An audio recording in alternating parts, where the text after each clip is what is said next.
Today, I would like to introduce Theodore Sawyer. He spent a decade as a news photographer on Central and North Coast stations. He worked for all the major stations you've heard of, like NBC, CBS, and Fox. And he also spent several years as a video specialist in LA. Having grown up in and loving the North Bay, he has a feel for this area. He is he's been a videographer, obviously, for many years, and he also offers event lighting as well. Welcome, Theo. Hello, and how are you? I'm great. Good. I think you are the first man that I have had as a guest expert on CEO School. So you're a trailblazer. Hey, I'll take it. I will take it. That'll be great. So I mean, as you were saying, I do a lot of video, and I do a lot of video production, and it pretty much runs the gambit from like promos and creative stuff to really kind of boring things called on-site inspections and depositions and stuff like that. So I really run the gambit. And I think a lot of people just think movies, but the applications for video go on and on and on and on and on. I actually think it's kind of an exciting career because you do have versatility and every day is a new adventure. So I think that's kind of great. Today, I kind of wanted to talk about for our entrepreneurs and small business owners, how they can use video. And then most importantly, when they are ready to make that step, what do you do? Just setting up a camera and starting talking is probably not the best way to go about it, I'm guessing. Yeah, I think it's a lot of the production, pre-post, and production work is overlooked in video, and you kind of want to just point something at something and let it run. But I think that when you're dealing with these kinds of things, it's good to have a workflow, and that workflow is basically, I learned that from news, and it's the way I've grown up doing it, and it breaks down into A-roll and B-roll, really two parts.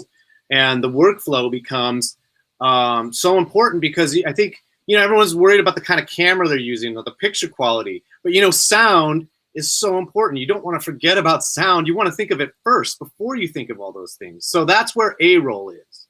A-roll is audio. That's a good way to remember. It's always first. It's always most important. B-roll is everything else. It's the least important. It's what you catch. It's like small little things to overlay the A-roll. But really, that is so important, that A-roll, B-roll, back and forth. Okay.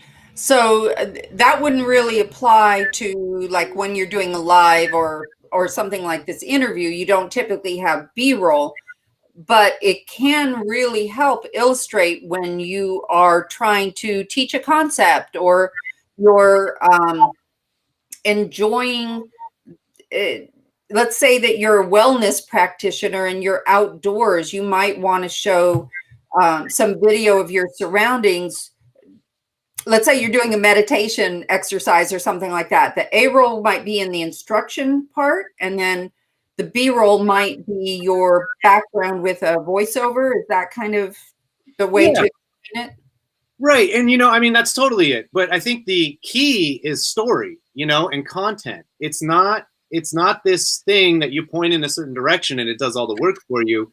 It's thinking of it, beforehand. And content, and story-driven content is so important to have a workflow because you got to explain it, you got to show it, you got to show how it feels, you got to show people that they will believe how it feels. So this story becomes why you're doing a workflow. Like you don't just point a camera, and expect the story to be told. You got to tell the story, and don't forget, you should have a workflow for that. So you got to have a system that comes up with how to tell the story. So what I'm hearing is we should have a workflow. Well, yeah. And, mine is A-roll, B-roll, but I think it just re-emphasizes the importance of those two elements, and like to never forget them, and to always think of the audio first. Okay. And I think even when we talk again about a format like this, where it's a live, understanding the flow and where you want your story or your concept to begin, the meat, and then the end, and then possibly a call to action. That seems like it also works with a live format as well. I would think that you don't want to start someplace and then just keep talking until, time's up and then you quit, but you actually want to have some kind of a flow to what you're doing. Absolutely. Oh yeah, absolutely. And live is funny because that workflow is just as important in a live thing where all the elements have to matter. And audio is so important. So you just kind of like, you're really dedicated to that audio. And then B-roll, you don't really use B-roll for live stuff, but then you start talking about multiple cameras and going live to this camera, to that camera, going live to a pre-edited story, that has that workflow in it. So you don't, you're using that workflow even though you're going live. You take to a video, that video tells a story, it gives, the live people a break and a chance to have the story told perfect, and then to come back and discuss it. And those stories, they bring up, emotions, and they bring up inspiration. So the conversation gets a lot better, and it gets a lot more deep and fulfilling. I'm actually, my brain is starting to explode with thinking of using multiple cameras and how that would work. And I'm suspecting that there's some parts of that I could do as a solopreneur, but then there are other parts where I would want to call in the A team and do that. But I can see applications where if I'm trying to teach a concept, going to a second camera could be really useful, particularly if it was something where I wanted to show a video screen, something that was, on my computer, or if I wanted to show a case study with someone, something like that. There are definitely different ways I could see getting deeper into doing that kind of filming. And again, every so often I get a wild hair and I think, oh, I'm going to do some kind of commercial, some kind of video that I can put up in my Facebook header that, shows what Informed CEO is all about. And that would definitely involve a story. It could be a super short story, but it needs to have a message that resonates in a very short package. Yeah, so, there's huge glory in that. I mean, not to just say that you're going to outdo your competitors that are, looking for the same audience, but also to say like you're going to be more happy with your product when you're thinking of these things in pre-production. They say, is to really kind of stick to those rules and those, quote unquote rules, but also just like it gives your audience more, more to chew on. And I think that's a great way to go. And I just, I want everybody to do that.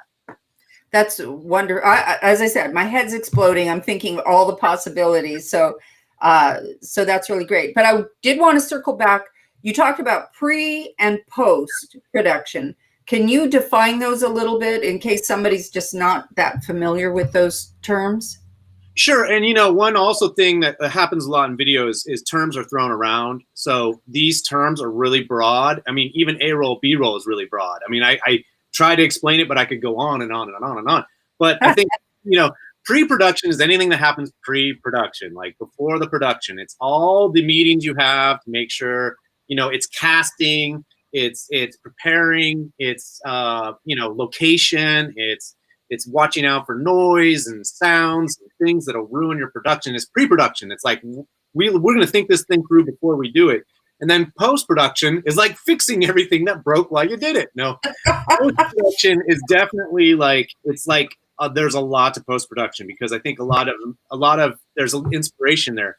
When you overplan, the mistakes sometimes become valuable. I don't know how or why, but in post-production, you can add to the quality of the product by changing color or fixing the sound, or in some cases it's like I was saying, a mistake. Someone did a whip pan, but wow, that was cool. When I slow mode it, I didn't see the person making the face in the background, and it became this great thing. And I mean, I've hung my hat on so many mistakes, but try not to make mistakes and then circle back and fix anything or make it better or smooth it, in post. That sounds really good. And I think even if we're small timers, not with a big production budget, not doing something large, those concepts of pre-production and post-production still make sense. Planning out what we're going to do before we turn the camera on, and then afterwards editing and smoothing things out where we need to. Both of those make perfect sense, even if we're a small timer in terms of our video. I won't say consumption. Well, I can't think of the term, but if our output of video is not, we're not doing hour-long episodic television or something like that. It still makes sense for us to pay attention to pre-production and post-production, having the story, having the call to action. What is that? What is the thing you want somebody to do after you've watched this video? That sort of thing. So totally makes sense. And workflow makes sense also. I will say I learned a couple of tricks that I haven't implemented, but you tell me as the expert, what do you think? One of the things I learned is that I make a lot of mistakes. I make a lot of mistakes in this format, but I just keep moving. But if I'm trying to record something and I am taking a lot of takes, I will do this. Whoops, you can't see it. I will raise my hand each time I am ready for a new take. So that tells whoever's editing I made a mistake, and that's a stopping point. And then I can keep going or start over. But it's a clear signal to the editor where the break needs to be, instead of them having to watch frame by frame with everything that goes on. They can just back up a little bit and do it. Is something like that useful for you? Oh yeah. And I mean, well, there's the clapper board, and that's the, oh yeah. And that is a key feature. Oh my gosh. Like, we use the heck out of that. And people are always like, what are you sticking this in my face for? And it's like offensive, and everybody's seen one. And like, they ask about it sometimes when you don't have one. But really, it's a syncing tool, and it's you're doing what I do all the time. Like, if I don't have a clapping board, there's my clapboard. I got a pop in my sound that's easy to see in my video, and then also, I'm lining up my hands, like the moment they collide, is a moment, is a frame. There's 30 frames per second. There's only one frame with this in it, and that is I use the heck out of that. A lot of people do.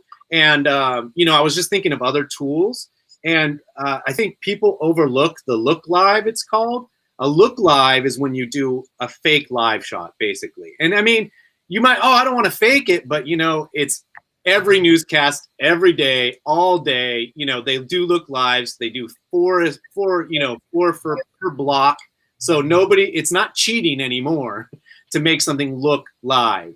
So that way you can go and post, and you can fix all your errors and still. Oh, what a great! I love that idea. Yeah. So you can just snip out where the fumble was and move on. I love that idea. So there's tons of tricks and tools right there that we're going to have more conversations. That's all there is to it. But here's another thing I wanted to talk about, which is editing, because editing is the bane of my existence, and which is one of the reasons I love this format, because warts and all, I do it in one take and we're done. But I had a situation happen a few weeks ago. I had one of my favorite guests on, and we went to a different platform. We weren't using this one. all of a sudden my screen, my entire computer froze. We're in the middle of the interview and I was trying hard not to look panicked because all I had was a frozen screen and we still had the audio going. I had no idea what we were recording, if anything. And I, you know, as I said, I was quietly freaking out. After the interview was over, I couldn't stop the video because I couldn't move my cursor. I could do nothing. So long-winded, I finally ended up shutting down the production. I did that. The video was fine, but I had an overrun of several minutes where I was, you know, spelunking around trying to figure out how to shut this thing down. And so, long story, even longer, I did not want to bother you with just snipping off the end of my video. It's something I could do myself. So first thing I did is I went into my PC, and the video editing software that comes installed is useless. I couldn't get it to do what I wanted to do. Then I remembered another product that I'd heard of. I was like, oh, this is going to be great. It's free. I can use that. I could only upload 30 seconds of video and edit with that. I was like, it will take me days to get this video uploaded, so I can just snip off the last few minutes. It's not going to happen. The third thing I did is I downloaded some other software. Remember, I only wanted to snip off the end of this video. Simple project. The whole thing took me well over 3 hours. It's not my job. I shouldn't have been doing it. I should have called you immediately and said, please, Theo, fix this for me. And I didn't, because I thought, oh, this is something I can just do myself. So the point of this is that having a professional video editor at your beck and call with professional tools who can do the job that took me 3+ hours and a huge amount of frustration, it would have been done in just a few minutes, and I could have moved on with other projects. Even if I had to wait for you to put it in queue with other projects you were working on, I could have been moving on and doing things that were far more valuable use of my time. So first, my heartfelt apologies that I didn't call you right away. And secondly, how do you work with your clients? Talk a little bit about how you work with clients. If somebody wanted to use your services, how would they go about that? Well, yeah, and I think you know, stress is a good factor. It's a good reason to use me because of the extensiveness of video. You know, stress is not going to help you ever, and you know, it's like you don't try to fix your car anymore. I mean, some people do, but oh my gosh, God bless them if they're trying to work those, you know, computers and their software in cars now. Forget about it. It's not a combustion engine anymore. But my point is that you know, that kind of stress is just not worth having, and that it's better to go to someone. And I think it's important to also say that you know, these applications, they're out there to make money. They're not, you know, they're providing a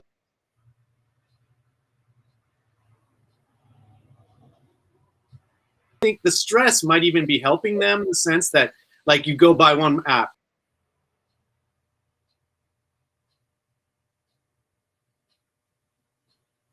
because I think, you know, it generates more business for them. So, I mean, you know, don't feel bad that you're stressed, because I think some of it might be, you need this to do that. You need that to do this. So that, again, now we come back to workflow, and it's good to know someone that has a workflow, that has applications they know that will work with, you know, different things. And, you know, I don't always know the file type. Like, I don't know if the file type is always compressible. And compression is like turning one file into another file so it works with two different applications. The point is that you don't want the stress of researching one application, researching another application, just to find that you needed 3 applications to make this work, when you could have just handed it off. And, you know, I've got all these applications. I've gone down all these roads.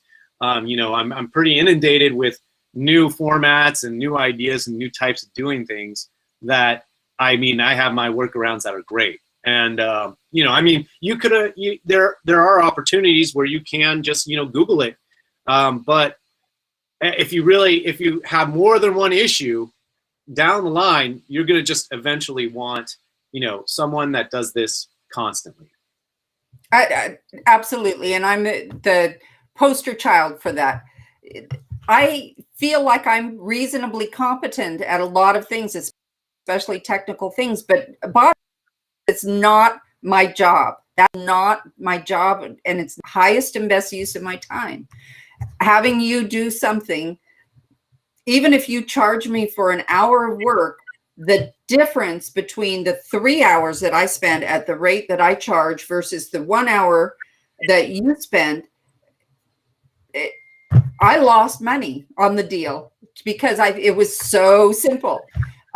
So let's talk a little bit about if somebody wanted to use your services. Let's say, first of all, you can do anything from weddings to commercials to newscasts to anything. Anything in the video sphere, and you have all the professional equipment. But I think that from the standpoint of small businesses and entrepreneurs, some of the things that they're going to probably want most would be a short video reel, like I said, as a Facebook header or something like that, but something to highlight think of a commercials, but something that would highlight their expertise. Or they're doing lives, or they want to get into doing video and they need some help with post-production, probably mostly, but pre and post-production. So do you have an offer from the viewers? Yeah, it's funny with the expanse of all the different options that you have in order to do whatever they want to do. I was thinking of a 3 hour for 5 hours worth of work, 3 hours charged for 5 hours worth of work, to offer your clients. And, I just want to make sure they came from Kelly Lloyd, you know what I'm saying? So, I would be open to that any day of the week. Okay, that is a great offer because it's a huge value, and then it's an opportunity for them to. So my understanding would be that they can pay you for 5 hours. If they can pay you for 3 hours, they get 5 hours in time to use pre and post production, basically, and then out of that time, they can just keep chipping away with it with whatever the products are that the projects are that they're working on. Is that correct? It doesn't have to be 5 hours all on one single project. No, yeah. It's basically, I want to give them a discount, and there's so many different ways around that. There's so many different ways of doing that. But I thought I'd stick to pre and post production because it's the most needed. When we're talking, the difference is that pre and post is usually done in-house on computers, editing. It's usually digital, whereas production is usually like a shoot, like lighting, sound, all that, and that is separate, and it has its own value system where it's based on gear, basically. You get more gear, it costs more. Get more people involved, it costs more. But pre and post is pretty much like editing, compressing, even distribution or different things that are digital. And yeah, that's the offer I'm making, and I think it's very needed. I think that people are pulling their hair out, and I'm just waiting for them to give me a call to let me have it, do it my way, and it's quick and easy, and I think a lot of people feel that they get down on themselves about it, but in reality, it's a design element of the apps and the system, where it's money that they want, Yeah, exactly. I love that offer. It's fabulous. I'm so excited, and I hope everybody takes advantage of it. thank you so much for being here. I'm going to ask you to put all of your contact information in the chat so that people can get a hold of you. I know you have highlight reels and things like that, so people can check out your work. And I definitely hope that we are going to hear a lot from you in the future. Well, yes, I'm hoping that everyone will watch all my videos and that they'll see all the storytelling and a lot of the elements that I was even talking about today. And, you know, I really actually just want them to absorb the story. So the less they think about my actual technicalities, the better job I did. Exactly. It's not their job to think of the technical side. It's their job to think of the story they want to tell and the outcome that they want from that. That's wonderful. Did it make you feel a certain way? I'm not always going for happiness either. I mean, you know, there are a lot of things that get, you know, noticeability, and a lot of it is not always these, like, you know, a beautiful story. Sometimes it's a horror story, but in the same element, it's the viewer that needs to bring home something from the story. Agreed. Well, I'm going to say right now, I only want happy stories. So come on, the bad stories are good too. No, not for me. All right. Well, thank you so much, Theo. And as I said, I'm hoping that we hear from you very soon. Thanks again. Awesome. Thank you, Kelly.